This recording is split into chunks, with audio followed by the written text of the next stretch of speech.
Welcome to How's Your ePresence on Business RadioX. This show was produced by ePresence, and I am Mark Galvin, the founder and CEO of that firm.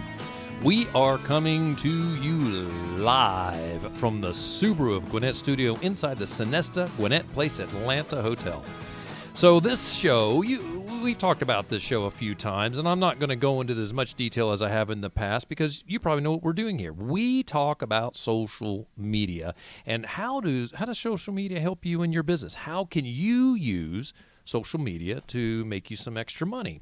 How can you use social media to reach a larger audience or reach some new clients or customers out there? So that's what we talk about here, always trying to figure out how we can do it a little better than we are today. It is so important because you know what? Social media helps you stay relevant. It helps you stay in touch with people, helps you influence folks to buy from you. So that's what we do here on How's Your ePresence. Now, our company, ePresence, that's what we do for a living. We help people get online and stay online. We help companies and individuals get on their social media accounts and stay active so that they can continue to influence people to buy from them.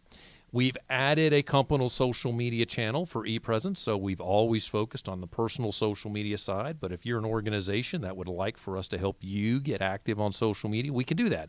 Restaurants and retail and lawyers. I met with a lawyer this morning. He wanted to get active on his social media, get his firm active, and we can help you with that sort of thing.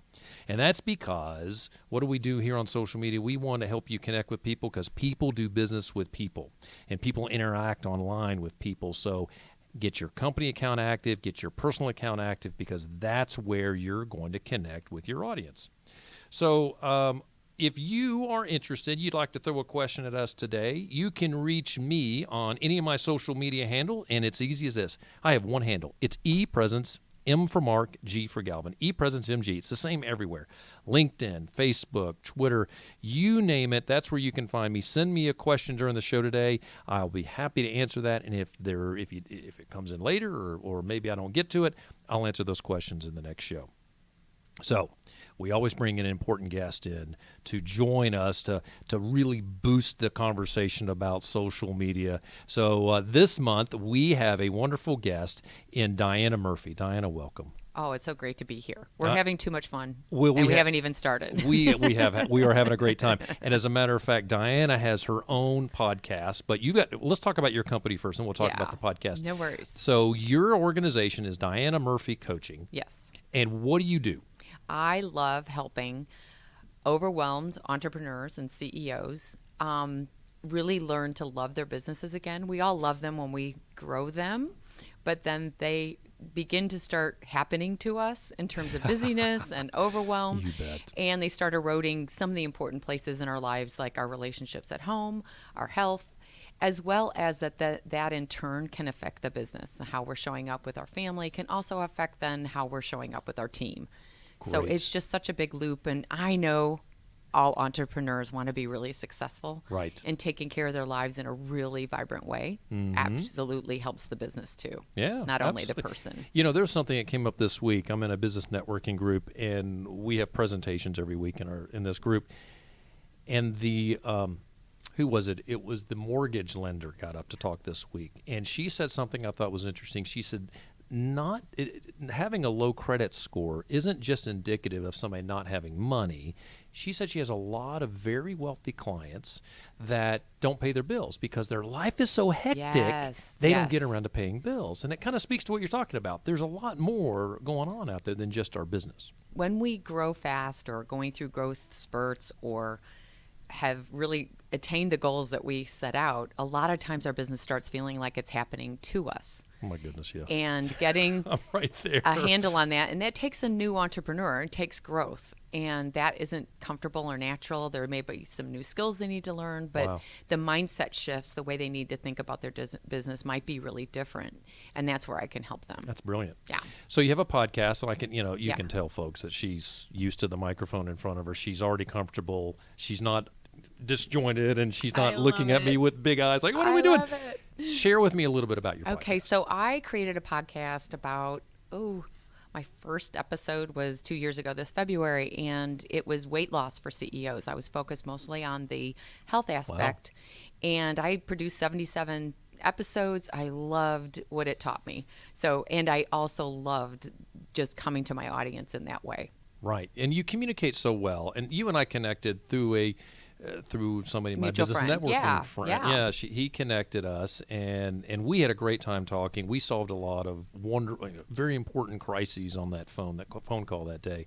So I love the dynamic that you bring. I love the knowledge that you bring to the table. So it was in that call. It was natural. I said, "Oh my gosh, you got to come on my show." Thanks. So thanks for joining me today. I do appreciate that.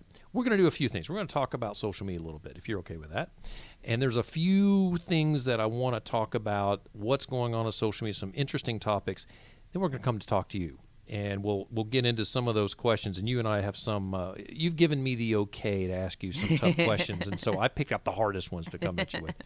But here's what I want to talk about when it comes to social media today. And that is, there's something going on called LinkedIn automation. LinkedIn automation is not a button you'll find on LinkedIn. So don't go into your LinkedIn, go on your browser or on your phone looking for, where's the LinkedIn automation button? There's not one. This is where third-party groups will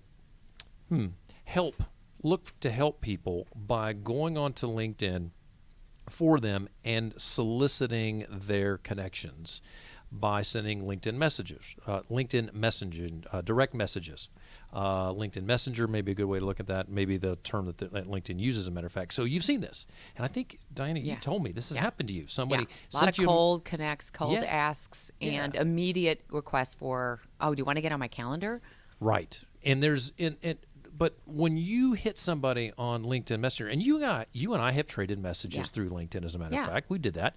When we do this, typically it's sort of like, it's kind of like texting.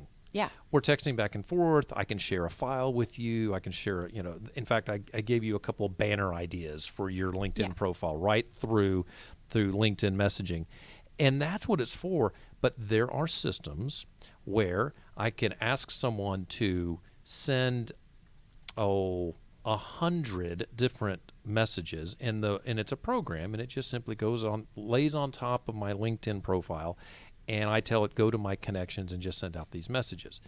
This is great if you have, say, 5, 6, 7, 20, 30,000 connections. By the way, you can only have 30,000 connections on LinkedIn. That's the max. And you can send these messages out to everyone. And as long as you're doing it through the interface, LinkedIn doesn't have a problem with it because they think it's a real person typing that message. So here's the problem. It is going to dilute the value of that service to you and me, because how many times will we get a message that shows up in our LinkedIn Messenger and we're just ignoring it? And if I start ignoring it, Diana, when you send your very important message to me, I'm not going to see it. So I do not encourage, and this is something that some of you may be thinking about, and it does violate the terms of service for LinkedIn. These companies, when they're found, are shut down by LinkedIn because it's in violation. But I recommend that you don't do this type of work. Don't hire someone to do this. It may look like it's effective, but I think it really devalues what we're on LinkedIn for. What are your thoughts? Well, when you started talking about it, I thought, yeah, that's how the phone has gotten. Oh, that's exactly right. We're avoiding a phone call, and then I miss the guy that's delivering something to me because he's not in my contacts. Right. But I'm avoiding it because I've gotten so much spam. Right. So I think it that's the dilution part. Now, there's value here, though. I can see, as a business owner, goodness gracious, I can send a direct message to 5,000 people and say, hey, you should call me for your social media support. But I think it hurts me long term. I think it hurts my brand long term. Do you think that that's what's happening? I have had so many reactions to this. I am getting angry now when I get them. I'm realizing that's not helpful to me. Right. But I just am like looking at it like, oh, okay, I'll connect with this person, and then immediately get a calendar invite or like a really cold message. And I'm like, how successful must you be that you have the time to do this and think that I'm like, we're not going to develop a relationship before we even get on the phone. Right. Like that just doesn't, it's a turn off instead of having any attraction. Now, if somebody sends me some content or like, I don't really mind that cold reach, but just, oh, hey, this is something I developed. If I'm not interested in it, I'm like, good for them. And if I love it, I'll click it. But that quick answer, that, oh, you must want to get on the phone with me because I can make you $1 million. Like the promises are also really Right. unrealistic. Exactly. Of like, there is something that is important to note here, and that is if someone sends me a connection request and I accept it, and they send me a note, say, this is what I do, this is how I do it, is that something that you're interested in talking about? I don't have a problem with that. me either. I'm me okay either. with that, but don't keep doing it. Don't show up in my feed in my LinkedIn messaging app 5, 6, 7 times asking the same question. And when I get, the first question I get, the first comment is fine. I may say no, I'm not interested, or I may not even get to it. And when I get the second and the third, I disconnect from them. I no longer want to be connected to because I don't want you to continue to fill up my LinkedIn messaging app. Yeah. So. Good. I think we beat that to this. Any I have thoughts? a question. Yeah. If you've connected with someone that you think might be a great, authentic connection, but then you kind of find out it's spammy or you're not feeling great about it, is there any harm? Is it worth my time to get rid of some of those contacts or just let it be? And I always, I'm kind of like a lawyer in this case. It depends on your mission. If that person's connections can help you, you may want to stay connected to them. Okay. If you feel like that person's going to harm your impression of LinkedIn, then I would get rid of it. Right? I would come up with a plan because it's going to happen more and more often. Mm-hmm. So as those people come in, determine what you want to do. Now, I tell you what I have started to do is I have started to disconnect from them because it was starting to irritate me so much, and they started to live rent-free in my head. And so I love that. So I said, you know what, I don't want you showing up on my feed. So that was my choice. And I've got a ton of connections already, so it doesn't really help me to build those connections at that point. And I think we learn how we react to a cold reach out. Then we need to remember when we're reaching out what we didn't like and what we like. Yeah, and I'm hypersensitive. And it's just such to a that. beautiful way to, it's like, how do I connect with people? Mm-hmm. And I'm answering somewhat my own question, but I think it's really, we do learn by how we react to others that reach out to us. Like, how do we like people to, respond to us or connect with us? It's normal. That's the way we live our lives, and how you and I take cues from you as we've talked on the phone. If you were really quiet on the phone, I'm not going to share as much because you obviously don't want to have as much of a two-way exchange, or maybe if you do, you'll ask more questions, and so we look for those cues. Same thing online. We've got to be very aware of how we communicate with people online, and that's a big deal today. I think that there's the Penn State quarterback. This is a bit of a sidebar, but the Penn State quarterback has had death threats within the last couple of weeks because the team lost on him. The team lost to Minnesota, who was undefeated at the time, and but that's another story. Very interesting conversation there. But so he's getting death threats on his social media. So he deleted his social media. Good for him. I don't blame him. I think that that's smart because it was getting in his head. Why are we sending death threats to people on social media about a football game? I'm really passionate about my sports. Me too. So I get it, but come on.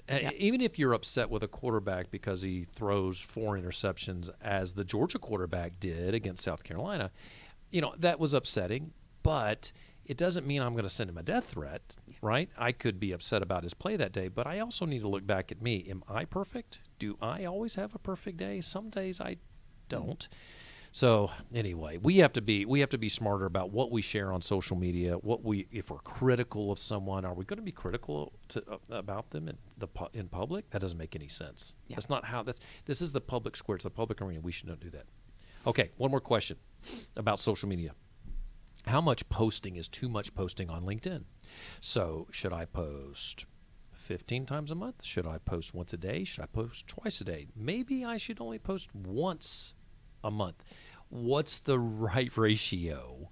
And I'm curious, what do you think for you, Diana? What's the right ratio for you?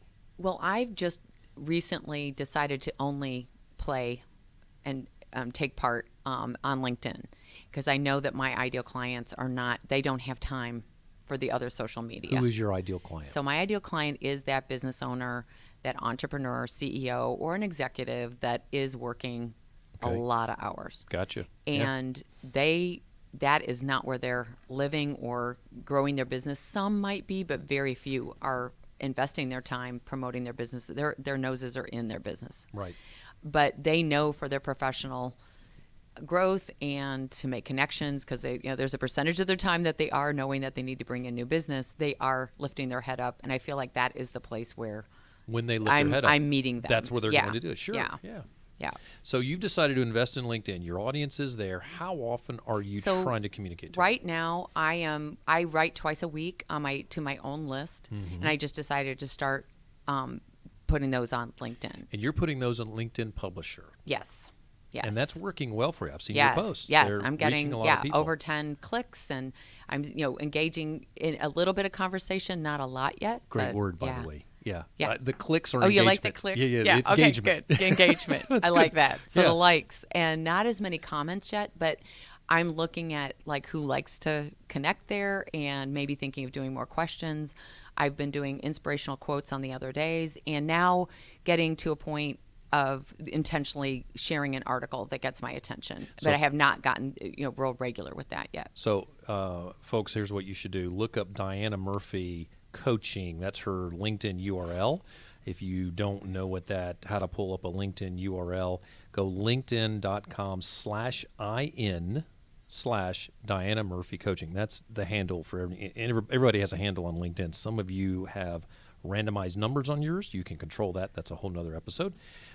But go to linkedin.com/in/Diana Murphy Coaching, and you'll get to Diana's LinkedIn profile. And from there, you can see the articles that she's posted. So just page down on her profile, and when you get down about midway, you'll see a tile that will say activity.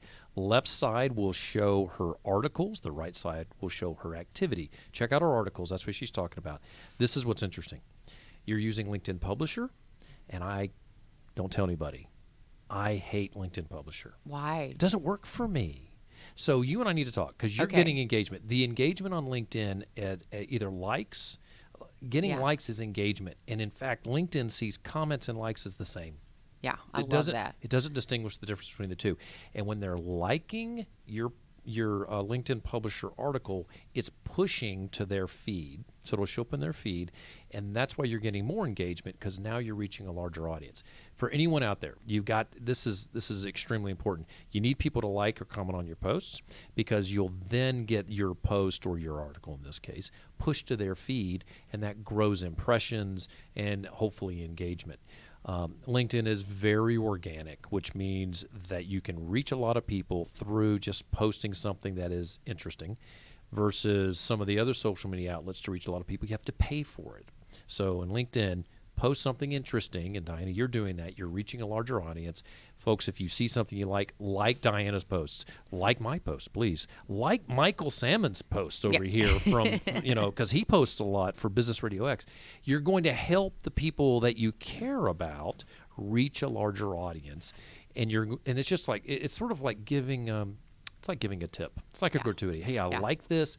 Let me help you a little bit. That's what you're doing there. So you're doing well in that space. I want people to check out your LinkedIn articles because you're doing great work there. All right, I got questions. People want answers. So I will tell you, all the questions that I asked were approved in advance. She just doesn't know I'm going to ask Which these. ones? All right, so you made a comment. This is not a question. It's more of a comment. You said you love to show up authentically. How is that done in an environment like LinkedIn? That's brilliant. I could not skip over this one. So how do you show up authentically online? What do you think? Would you think you should do it? I think even the decision to post my articles that were just for my followers or my list. Sure. And getting, maybe everyone would like to hear from that. And it's a bravery step of showing something that I felt was a little more personal with only my followers that have chosen to be on my list. And it was really a test in the last 3 weeks of deciding, okay, they need to hear this. Let's see what they, if it's liked or engaged with, or if that's some of the content they want to hear. So wait a minute. Did you just tell me that when you're sharing something online, you're vulnerable? Yeah. Isn't that interesting? Why is it? Why does it? With the way I write, Like the way I write, on Fridays, I write more personally. Okay. And Tuesdays I teach a little bit or teach a coaching concept. You'll always hear stories from me, so it gives you a context. But on Fridays, I lay it out, like what might be going on for me. It might be a celebration, but it's much more personal. It's personal. So, yeah. So this is an interesting thing, and it just occurred to me as we were talking, and that is if you're posting something professional, let's make sure we throw that adjective in there. If you're posting something professional and it shows your vulnerability, that's one great way to be authentic, right? Uh-huh. Sorry. That was way too authentic. But that is really good. So if you have something that happens in your life and it is professional, and I think that's an important piece. You know, I'm not asking you to say you got an argument with your significant other today, unless there's a professional segue there, but it is probably good to say, okay, here's something where I've made a mistake. In fact, one of the questions I want to ask you that we'll get to, hopefully we'll have time, is hey, where have you screwed up in business and what have you learned from? And that's a vulnerable question, but it's also authentic. Yeah. So that's one way. Here's another way you can be authentic. I call it social media gifting. Give away something on social media for your audience. Yeah. Not about you. If you're on your social media and you're constantly saying, look at me. Here's Mark at the top of Stone Mountain. Here's Mark at the top of the Peachtree. Well, it's no longer called the Peachtree Plaza, is it? No, maybe it is. Here's Mark at CNN Center. Yeah. Okay, boring, yawn. I don't care where Mark is. But let's say I did all that, and I did that with clients or people, and I could show a picture at the top of Stone Mountain, and I did a hike. This would be something I could see you doing, saying you get a client and you say, okay, we need to get some exercise. Well, how? Well, why don't we climb Stone Mountain, and we'll go through the process. And I could see you getting to do at the top and pulling out your I flip coach them all chart the way up, by the way. flip chart at the top of Stone Mountain. But whatever the case, you could take a picture and you could say, here I am with my client Mark Galvin at the top of Stone Mountain, and we discovered this today. And using that and really showing how and highlighting me and my company. Yeah. And that's good because now I'm reaching your audience. And it's a smart way to do that. Another one is you have a client that wins an award and they're okay with recognition. Yeah. You could say, congratulations, Mark Galvin just won this award.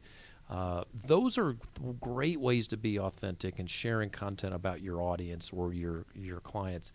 The other thing is social media curating is a great way to do this. If, as a matter of fact, I met with a lawyer today, and he does not want to turn up his volume so loud that he looks obnoxious because he feels like too many people in his space do that. So one of the things that's important to him is the way he relates to his clients, that he cares about them and he wants to take good care of them. Brilliant. Yeah.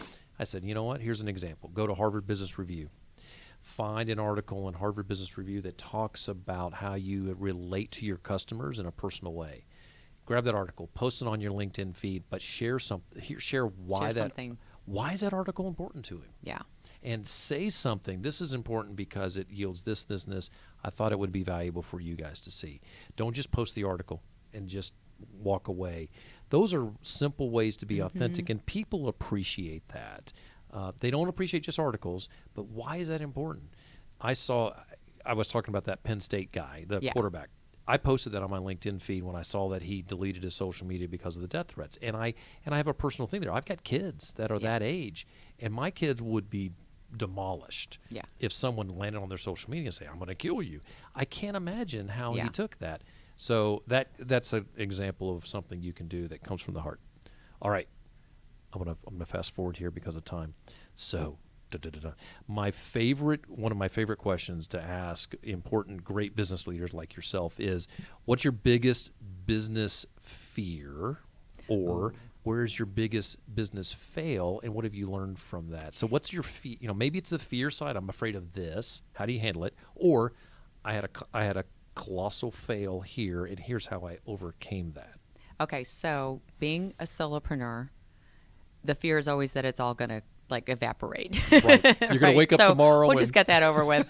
That's like the normal one. I sleep well at night, Yeah. but it's like you feel like one error or one client leaves or something Right. happens and you think it's just all going to evaporate. Or So something- that's the fear. or But, something shows up Yeah. on the local Yeah. newspaper. Yeah. I hear you. but my fail, I think that I am a straight A student person.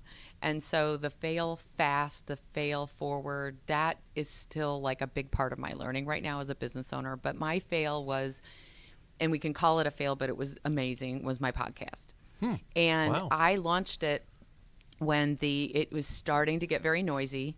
And I was thinking that just by putting it out there, just like your business shingle, like that, and I was doing a lot of promotion of it, so I was doing that, but Right. I really felt like that would be drawing like live it was gonna- clients. Like it was just going to blow The my doors business are up. open. Yeah. All are welcome. Yeah. Right. Now, that was a failure in terms of growing my business financially, but boy, did I learn some amazing things, like having to show up weekly with a full 30, at the most 30 minutes, but 20-minute work. thought out idea. Yeah. And it changed my coaching. So if I got really good at explaining coaching concepts in the podcast, and they were coming from coaching conversations, but I would get so good, I would want to get it more simplified or have a better way. Then I was realizing I was sharing that quickly in coach conversations, because good coaches coach fast. They don't need long conversations to coach someone. Oh, I'd be a bad coach. And so, no, you wouldn't. I talk too much. No.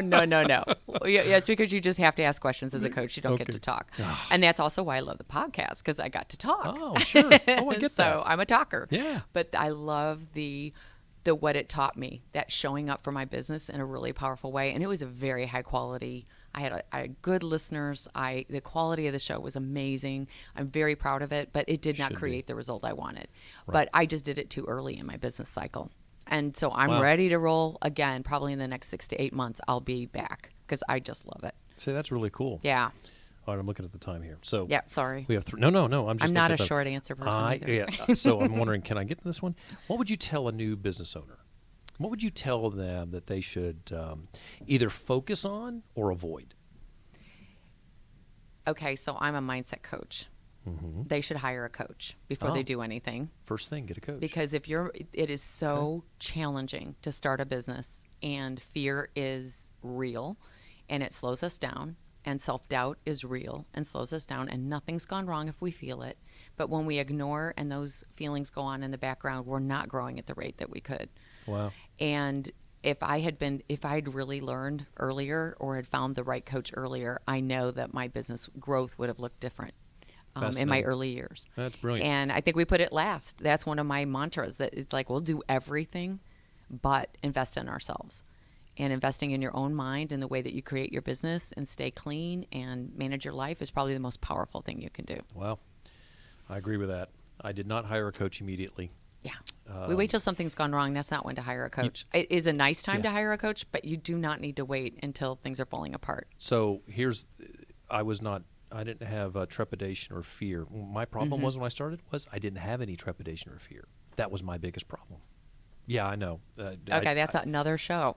That's a whole other I want to issue, hear isn't it? that one. So let everybody know, how can they find you? Where can they find you on So- social and website? The best way, I am old school, email me or message me on LinkedIn. What? Because I love personal contact. If you're going to hire a coach, you need to know them a little bit. And so when I meet people in social, connecting and when I'm networking, they've met me a few times before they engage further or deeper. Yeah. And so if you've met me here on the show, check out, maybe listen to my podcast, so you see if you like my voice, see if you like what I show up with. My podcast is, my work has transitioned from just weight loss. That's one of the pillars I work with is health. But, I'm really a mindset and life coach. But it's really just email me, Diana, at dianamurphycoaching.com. There you go. Yeah. My website is a little shaky because I'm working so hard right now. I'm not worried about making it perfect. Okay. So just reach out, see if you like my articles. Perfect. Sign up for my email list called Well, The there you go. Memo.